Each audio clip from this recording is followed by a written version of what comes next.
हाणे ख़बर शामिल कंदासीं। शहीद जान मोहम्मद महर जे कातिलनि जी गिरफ़्तारीअ लाइ छापा हया विया आहिनि। जवाबदार शेरू महर जा 5 अज़ीज़ गिरफ़्तार थिया आहिनि।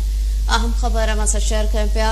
अवां खे ॿुधाईंदासीं त जवाबदार शेरू महर जा 5 अज़ीज़ गिरफ़्तार कया विया आहिनि। SSP सखर इरफान समूह जो चवणु आहे त सखर ऐं शिकारपुर जे कचे में ऑपरेशन जारी आहे।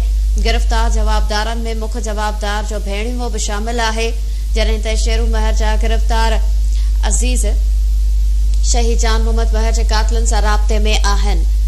ब्रेकिंग न्यूज़ अवां सां शेयर कयूं पिया। शहीद जान मोहम्मद महर जे कातिलनि जी गिरफ़्तारीअ लाइ छापा हया विया आहिनि। जवाबदार शेरू महर जा 5 अज़ीज़ गिरफ़्तार थिया आहिनि। तफ़सील मालूम कंदासीं। लाइन ते मौजूद आहे साहिल जोगी। जी साहिल जोगी, छा तफ़सील आहिनि?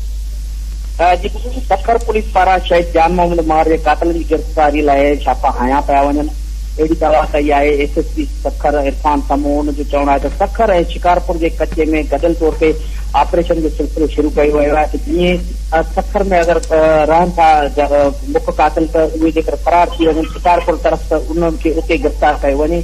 ऐं जेकॾहिं शिकारपुर में रहंदड़नि ऐं उतां जेकर पुलिस जो छापो लॻे थो त उहे जेकर भॼी सखर जे कचे तरफ़ अचनि था त उन्हनि खे गिरफ़्तार करे सघिजे। इन हवाले सां SSP सखर इरफान समूह दावा कई आहे त मुख्य कातिल जे भेणीअ समेत 5 वेठल रिश्तेदारनि खे गिरफ़्तार कयो आहे, जिन सां मुख्य कातिलनि जो राब्तो रहियो आहे ऐं असां उन खां जांच बि करे रहिया आहियूं। हिन इहा बि ॻाल्हि कई आहे त ट्रैक्टर ट्राली पिणु जवाबदारनि खां हथ कई वई आहे। जेका ट्रैक्टर ट्राली जो हू मुख़्तलिफ़ हंध लॾ पलाण कंदा रहिया आहिनि, त इन हवाले सां असां ट्रैक्टर ट्राली उहा हथ कई आहे ऐं हिन दावा कई आहे त असां जेको गॾियल तौर ऑपरेशन शुरू कयो आहे सखर ऐं शिकारपुर जे कचे में, जल्द कातिल जेके आहिनि उहे गिरफ़्तार कया वेंदा। ऐं इन हवाले सां ॿुधाईंदो वञा त शहीद जान मोहम्मद महर शहीद थे 3.5 महीना खां वधीक जो अर्सो गुज़री वियो आहे, पर अञा ताईं असुल जेके कातिल आहिनि शेरू महर, जुमो महर, कोलण महर ऐं ॿिया जेके कातिल आहिनि उहे अञा गिरफ़्तार थी न सघिया आहिनि। पुलिस पारां काफ़ी दावाऊं कयूं वयूं आहिनि ऐं ऑपरेशन जे हवाले सां बि दावाऊं कयूं पियूं वञनि, पर अञा ताईं कातिल गिरफ़्तार न थिया।